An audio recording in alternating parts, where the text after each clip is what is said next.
네, 안녕하세요. 5월 26일 월요일 아침입니다. 데일리 라이브 2부 계속해서 이어가죠. 김주현입니다. 전주에 강하게 반등을 했었던 뉴욕 증시는 지난주에는 다시 좀 숨고르는 양상으로 돌아서는 모습이었습니다. S&P 500이 마지막 거래일까지 나흘 연속 하락했고 주요 지수 모두 다 주간 기준 2%대 마이너스 수익률을 기록하기도 했어요. 관세에 대한 불확실성, 또 감세안에 대한 불확실성, 여기에 장기금리의 상승, 여러 가지 시장에 좀 불안정하게 보고 있는 이슈들이 있죠. 짚어보면서 이번 주 시장에 대한 그림 좀 그려보도록 할게요. 김석환 수석연구위원 모셨습니다. 안녕하세요. 안녕하십니까? 네, 안녕하세요. 자, 오늘은 저희 어떤 주제 가지고 이야기 나눌지 일단은 오늘 준비한 주제들부터 화면으로 확인해 보도록 하겠습니다. 자, 오늘은 장기금리 오르고 있는 것 일단 요 얘기 좀 해보도록 하고요. 비트코인이 물론 뭐 지난주 후반에는 또 약간 아래로 변동성을 보였습니다만 그렇죠. 그럼에도 또 최고가를 치고 가는 흐름을 보여줬어요. 비트코인 움직임에 대한 이야기도 해보도록 하겠습니다. 마지막으로 이번 주 일정 가운데 짚어볼 만한 부분도 확인해보도록 하죠. 일단은 장기금리 얘기부터 좀 해봐야 할 것 같아요. 물론 금요일에 약간 진정이 되기는 했습니다만 지난주에 20년물 입찰이 부진했던 영향까지 겹치면서 장기금리가 굉장히 급등하는 모습이었어요. 뭐 10년물, 30년물 모두 다 저희가 의미 있게 봤었던 선을 넘어섰죠. 그렇죠. 일단 뭐 전체적으로 장기금리가 이제 올라가게 되면 증시에는 다소 좀 부정적인 수급 동향이라든지 센티멘트가 형성이 될 수밖에 없다라고 하는 거죠. 이게 뭐 기본적으로 저희가 항상 뭐 어떤 투자를 하게 되면 기대 수익률이라고 하는 게 있죠. 그렇죠. 근데 시장 참여자들이 보면 어떤 리스크가 다 아예 없는 건 아니에요. 주식이든 채권이든. 자, 그런데 상대적인 리스크 측면에서 보면 채권보다는 주식이 더 크죠. 위험하죠. 그렇기 때문에 그 주식을 투자하는 투자자들에게는 채권 대비 더 높은 수익률 보상이 따라야 된다라고 하는 게 뭐 저 일반적인 논리인 거죠. 그렇죠. 그런데 국채 금리가 이렇게 올라오게 되면 어떻게 보면 이제 투자자들이 굳이 내가 그런 리스크 또는 변동성 또는 불확실성을 감수하면서까지 해야 될까라는 이런 수요가 발생할 수가 있죠. 위험 자산에 대한 그렇죠. 매력이 좀 떨어지게 되는 거죠. 이제 그렇게 되면 자연스럽게 뭐 저희가 이론적으로 보면 주식시장에서 채권시장으로의 머니무브 현상이 발생할 수도 있다라고 하는 거고, 이게 주식시장에서의 수급 이탈이 어떻게 보면 주식시장의 약세의 움직임을 연결될 수도가 있다라고 하는 거죠. 그래서 일단 단순하게 돈의 흐름만 놓고 보면은 이 장기금리 상승이 영향을 미치는 요인은 이렇게 좀 볼 수가 있는데, 실제로 그러냐? 실제로도 그렇다라고 하는 거죠. 이 그림이 뭐냐면, 지금 검정색 그림은 미국의 국채 10년물 금리의 추세이고요. 그리고 주황색은 MSCI 전세계 지수인데 보시면 알겠지만 저 지금 점선으로 되어 있는 레벨이 10년물 국채 금리 4.5%입니다. 그래서 과거에도 보면 이 4.5% 레벨을 터치, 우상향 했을 때 증시의 하방 압력이 꽤 높게 나타난 사례들이 있었다라고 하는 거죠. 그래서 지금 시점에서도 보면 다시금 4.5% 위로 올라가는 모습을 좀 보이고 있는 상황이고, 물론 지난 금요일에 스캇 베센트 재무장관이 나와서 미국 은행들이 미 국채를 보유할 수 있는 것과 관련한 규제, 그걸 이제 시장에서 오늘 앞서 헤드라인에서도 보셨던 것처럼 SLR 규제라고 하는데 이 규제를 좀 완화시켜 주겠다라는 내용을 지금 계속 얘기하고 있는 상황이긴 하거든요. 그래서 미 은행권에서도 이 내용을 좀 기대하고 있는 부분 중에 하나이기도 하고요. 그래서 지난 금요일에는 장기금리가 소폭 하락하는 모습을 좀 보이기도 했지만 여전히 구조적으로 보면 상승함이 꽤 높게 나타나고 있다라고 하는 거죠. 그래서 지금 보고 있는 이전에 고점이 2023년 하반기 10월이거든요. 그 시점과 지금 간에 어떤 차이가 좀 있는지 표로 좀 정리를 해놓은 게 있습니다. 금리 상승의 이유에 대해서 좀 볼게요. 다음 표를 한번 통해서 살펴보시면 2023년 하반기 같은 경우에는 이때 기억하시죠? 어떤 거냐면 연준이 2022년에 뭐 팬데믹 이후에 계속해서 저금리 정책을 유지하다가 2022년부터 그때부터는 이제 인플레에 대한 이런 대응을 하기 위해서 또는 경제 성장에 대한 그런 부분들을 대응을 하기 위해서 금리를 꾸준하게 올리는 시점들이었고, 2023년 하반기 가게 되면 이제 그때는 2023년 7월에 이제 금리 인상이 일단락이 됐죠. 그리고 나서 이제 계속해서 동결 기조를 유지해 나갔는데, 이 와중에 미국 경제가 너무 뜨거웠죠. 이제 그러면서 higher for longer, 그러니까 이 고금리가 장기간 지속될 수 있다라는 이런 시장의 우려, 이런 부분들이 장기금리 상승으로 이어지는 모습들이 있었다라고 하는 거죠. 그때는 미국 경제 성장, 경기에 대한 낙관론이 상당히 강했다라고 하는 겁니다. 자, 그런데 지금 최근에 올라오고 있는 이 장기금리 상승의 구조적인 모습을 보면 지난주에 미 하원에서 공화당 주도로 해서 뭐였죠? 그 세제안이 네. 통과가 됐죠. 뭐 이 세제안이 이제 통과가 됐는데 뒤에서도 이제 살펴보긴 하겠지만 감세 규모가 대략 한 4조 달러 네. 정도가 됩니다. 4조 달러가 되고 뭐 여러 내용들이 좀 있기는 한데 뭐 지금 중요한 내용 중에 방금 말씀드린 대로 한 4조 달러의 감세 규모가 있다라고 하는 것. 그리고 여기에도 이제 출산 수당이 있어요. 네. 생겼더라고요, 이번에 보면. 근데 그 계좌 명칭이 트럼프 계좌예요. 여기에다가 그러니까 올해 1월부터 29년 1월까지 출생한 신생아에 대해서 $1,000를 이제 통장에다가 바로 계좌를 넣어주겠다라고 만들어주겠다. 하는 네. 거죠. 그리고 이제 복지는 상당히 좀 축소를 했습니다. 그 중에 이제 대표적인 게 메디케이드 관련해서 네. 근무 요건을 아주 강화하는 모습들이 좀 있었다라고 하는 거고, 또 하나는 이제 푸드 스탬프. 이건 뭐 상당히 좀 사회적인 이제 최약층에 네. 대한 보호 장치인데, 이것도 어떻게 보면 이제 광범위한 그 근로 요건을 신설했다라고 하는 거죠. 그리고 저희가 이제 우리나라와 좀 밀접한 부분이 에너지 정책이거든요. 네. 에너지 정책에서 보면 저희가 이제 그 바이든 행정부에서 인플레이션 감축 법안, 즉 IRA가 있었죠. 그럼으로 인해서 뭐 전기차라든지 2차 전지라든지 뭐 태양광이라든지 등등 이런 친환경 에너지, 신재생 에너지 쪽이 혜택을 꽤 많이 받았었는데 이걸 조기에 폐지하겠다. 이건 어떻게 보면 이제 우리나라 입장에서 보면 다소 좀 부정적인 부분들이 있습니다. 자, 그런데 그 와중에서도 원전 같은 경우에는 예외적으로 유지를 네. 하겠다라고 하는 것. 그래서 지난주 국내 증시에서 상당히 좀 뜨거웠던 섹터 중에 하나가 바로 이 원전이라든지 또는 전력 인프라 쪽이 상당히 좋은 모습을 보였다라고 하는 거고, 그리고 이제 밑에 보시면은 국방비 같은 경우에는 계속해서 이제 증액한 거죠. 이거 같은 경우에 이제 뭐 우주라든지 방산 이런 쪽에서는 다소 수혜가 예상이 된다라고 볼 수가 있겠습니다. 그리고 이제 마지막으로 지난주 제가 그 모닝 브리핑에서도 말씀드렸던 내용 중에 하나가 뭐였냐면 연체율 중에 학자금 대출 연체율의 이 유예 기간이 끝나고 이제 올해 1분기에 새롭게 집계해 보니까 이 연체율이 이렇게 급증하는 치솟았다. 모습을 보였다라고 네. 말씀드렸는데, 여기에서 일부 바이든 행정부가 진행을 했던 뭐 대출에 대한 탕감 정책이라든지 이런 것들이 있었거든요. 근데 이거 다 폐지하겠다라고 얘기를 했다라고 하는 거죠. 자, 그렇게 되면 전체적으로 이 그러니까 장기 금리가 이렇게 높아지는 상황 속에서 네.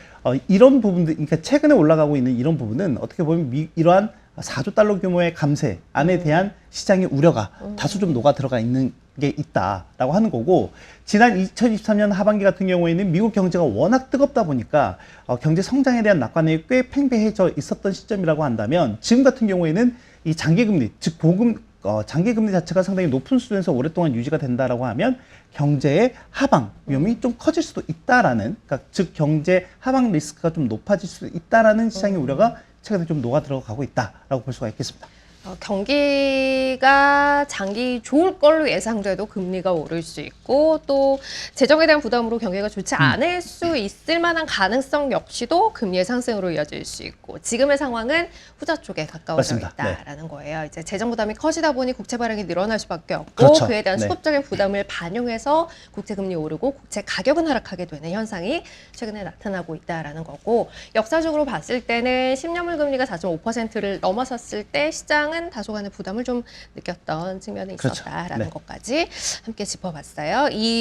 그 이야기하셨던 텍스 플랜이 어떻게 진행될지가 앞으로 또 국채금리와 관련해서 중요한 부분이 될 것 같다라는 생각이 드네요. 뭐 일단은 하원에서 이제 통과를 했고 상원으로 이제 넘어간 시점이에요. 네. 그러면 이제 상원에 또 협의를 할 예정이기도 하죠. 그래서 이제 상원에서 만약에 그 법안이 통과가 되면 이제 트럼프 대통령의 책상 위에 네. 올라가면 이제 서명하면 이제 끝이 나는 구조다라고 보면 될 것 같고요. 이제 뭐 주말 사이에 내용을 보니까 아직 상원에서 뭐 이렇다 할 이제 액션은 없는 것 같고, 이제부터 이제 이번 주에 좀 논의가 될 예정이다라고 네. 하는 거고요. 전체적으로는 이게 단기간에 끝날 내용은 아니긴 해요. 왜냐하면 약간 첨예하게 민주당이든 공화당이든 양 당에서 좀 논의해야 될 부분들이 좀 있긴 하거든요. 네. 그래서 그리고 하원에서 이렇게 올라오기도 했지만 상원에서 그 법안 자체가 또 수정이 될 수도 있는 사항들이 있기도 하다라고 하는 거죠. 그래서 스캇 베세트 재무장관 같은 경우에는 일단 그러니까 트럼프 행정부가 목표하고 있는 거는 7월 4일이 미국의 독립기념일이잖아요. 네, 네. 독립기념일인데 7월 4일 전까지 이 법안을 통과시키겠다. 라고 하는 게 목표다라고 보면 되겠습니다. 자, 두 번째 주제로 넘어가도록 하죠. 증시는 약세를 보였던 주간이었고 국채 가격도 하락을 했습니다. 다만 위로 또 고공행진했던 게 있어요. 비트코인이죠. 11만 달러를 넘어서기도 했고 다시 한번 최고치를 경신하는 흐름을 보였습니다. 물론 지난주 후반에는 또 약간 조정을 받았습니다만 맞습니다. 네. 4월 저점 대비 보니까 거의 50% 올랐더라고요. 상당히 강하게 올랐죠. 굉장히 네. 강하게 뚫고 올라오는 모습이에요. 분위기 어떤지 좀 볼까요? 뭐 일단 가장 중요한 건 수급이었던 것 같아요. 뭐 지금 준비한 그림을 한번 통해서 살펴보시면 네. 지금 비트코인 같은 경우가 어떻게 보면 암호화폐 중에서는 가장 크게 그리고 어찌됐건 대장주이니까요. 지금 보면 이제 비트코인 관련주를 비롯해서 전반적으로 다 상승하는 모습도 좀 보였다라고 하는 거고 이제 4개월 만에 다시금 신고가를 내는 모습을 좀 보였다. 그리고 비트코인 가격에 연동이 돼서 움직이는 게 이제 비트코인 관련한 ETF들이 네. 있잖아요. 그 중에 이제 대표적으로 IBIT라고 하는 ETF 같은 경우도 다시금 신고가를 만들어내는 모습이었다라고 하는 거고 이제 방금 말씀드린 대로 어떻게 보면 수급적인 요인이 가장 컸다라고 볼 수가 있겠습니다. 다음 그림을 통해서 한번 살펴보시면 네. 4월 7일 같은 경우가 저희가 이제 보통 7만 5천 달러였거든요. 비트코인 가격이. 네, 네. 근데 그 7만 5천 달러 지점이 어디였냐면 지금 이 현물 ETF의 연간 누적 수급인데 네. 저 수급이 이제 폭증하기 전 딱 저 지점이 진짜. 4월 중순입니다. 네. 네, 저 때부터 쭉 수급이 유입이 됐고요. 지금 요 해당하는 기간 동안에 유입된 수급만 80억 달러가 넘는다라고 네. 보면 될 것 같고요. 결론적으로는 이 현물 ETF에 대한 수급이 지속적으로 유입이 되면서 전체적으로 비트코인 상승을 선순환시키는 모습을 좀 그렸다라고 하는 거고 여기에는 여러 가지 정책적인 부분이라든지 또는 제도적인 수혜도 분명히 좀 있었다라고 보면 될 것 같습니다. 일단 미국 상원 같은 경우에서는 스테이블코인 규제와 관련한 법안을 또 통과시키기도 했었고요. 또 하나는 트럼프 행정부 같은 경우에는 되게 비트코인 또는 암호화폐에 대해서 상당히 좀 프렌들리 하잖아요. 네. 그렇기 때문에 저희가 이제 외환보유고 보유하듯이 비트코인 전략 이니셔티브라고 하는 거 비축과 관련한 이니셔티브를 출범한 이후에 계속 여기와 관련한 정책 제도 변경을 동반해 가고 있는 상황이다라고 보면 될 것 같고 이제 이러다 보니까 파생상품 시장 쪽에서도 보면 이 비트코인 가격이 더 올라갈 것이다. 그러니까 어떻게 보면 이제 저희가 옵션 시장에서 보면 콜옵션이거든요. 네, 네. 이 콜옵션 가격대가 상당히 좀 높아져 있는 시점이기도 합니다. 지금 11만 2천 달러까지 고점을 찍은 이후에 현재 한 10만 7, 8천 달러까지 네. 소폭 내려와 있긴 하지만 향후의 가격대를 보면 어떻게 보면 뭐 12만 달러라든지 또는 그 더 높게 전망을 하는 콜옵션 자체가 좀 많이 늘어나 있는 모습을 최근 시장에서 포착이 되고 있다라고 보면 될 것 같고요. 뭐 비트코인 이렇게 비트코인의 강세를 좀 보이다 보니까 관련주라고 볼 수 있는 뭐 코인베이스라든지 네. 또 뭐 로빈후드라든지 그리고 저에게 잘 알려져 있는 뭐 마이크로 스트레이티지 네. 또는 스트레이티지 같은 경우도 보면 최근 이제 주가의 변동성 자체가 좀 우상향하는 모습을 좀 보이고 있다라고 볼 수가 있겠습니다. 지금 현물 ETF 쪽으로 자금이 어떻게 유입되고 있는지가 이제 비트코인 가격의 흐름과 굉장히 또 연동되는 부분이 있었기 때문에 향후에 그쵸. 네. 강도에 대해서는 또 요 소급 상황을 확인하시면서 대응을 보시는 것도 어떨까 하는 생각이 듭니다. 자, 마지막은 이번 주 일정에 대한 부분인데요. 이번 주 뭐 기업 실적 발표 예정돼 있는 부분들도 있고 또 우리나라 금통위가 열리는 주간이기도 하고 일정들이 예정돼 있는 게 많이 있어요. 많죠. 어떤 것들 중점적으로 보시는지 월말이니까 좀 볼까요? 많습니다. 네. 근데 이제 일단 제가 아무래도 주시장에 있다 보니까 주시장 내에서 좀 주요하게 보는 이벤트들이 있단 말이죠. 그래서 그렇죠. 흔히 그 이벤트에 따라서 주가가 등락을 하는 즉 이벤트 드리븐 차원에서 말씀드릴 이벤트가 두 가지가 있습니다. 네. 일단 첫 번째는 이번 주에 이제 헬스케어 섹터 중에서 보면 미국에서 열리는 임상종양학회라고 하는 게 있어요. 아스코라고 하는. 아스코라고 네. 하죠. 여기에는 이제 우리나라 기업들도 뿐만 아니라 글로벌 제약사들이 이제 대부분 다 같이 참여하는 그 이벤트라고 좀 보시면 될 것 같고요. 지금 이제 보여드리고 있는 게 뭐냐면, 그러니까 S&P 500 내 헬스케어 섹터 지수이거든요. 네. 이 섹터 지수의 최근 10년 그러니까 연간 평균 흐름입니다. 연중 흐름인데, 그 전체 헬스케어 sek터 내에서 좀 주요하게 보는 이벤트가 상반기에 두 가지 정도가 네. 있습니다. 하나가 이제 4월에 열리는 미국 암 학회라고 하는 게 있고, 그리고 보통 5, 6월에 열리는 임상종양학회가 있는데, 항상 그 전후로 해서 보면 헬스케어 섹터의 주가 흐름이 전반적으로 좀 개선이 되는 모습들이 좀 나타나기도 했었다. 네, 이거는 네. 이제 과거 계절적인 흐름들인 거니까요. 그렇죠. 좀 참고해서 보시면 좋을 것 같고. 꼭 이렇게 된다는 건 그렇죠. 아닙니다만. 그러니까 네. 좀 더 디테일한 내용들은 저희 이제 헬스케어 또는 이제 제약 바이오 담당하는 애널리스트들이 네, 관련된 네. 내용들도 내놓을 거니까 이제 그 부분도 좀 참고해서 보시면 좋을 것 같다라고 말씀드리고 싶고, 이제 두 번째 같은 경우에는 엔비디아 실적 발표가 있습니다. 네. 네, 엔비디아와 이제 코스트코의 실적 발표가 있는데, 엔비디아 같은 경우가 이제 작년부터 데이터 센터 내에서 이 칩 매출과 관련한 컴퓨터 매출과 그리고 네트워킹 매출을 좀 따로 이제 분산을 해서 분리를 해서 이제 집계를 좀 하고 있는데, 뭐 이번에도 아시다시피 이번에 그 트럼프 대통령이 5월 중순에 중동 순방을 갔었을 때도 네. 엄청난 수혜를 받았죠. 네.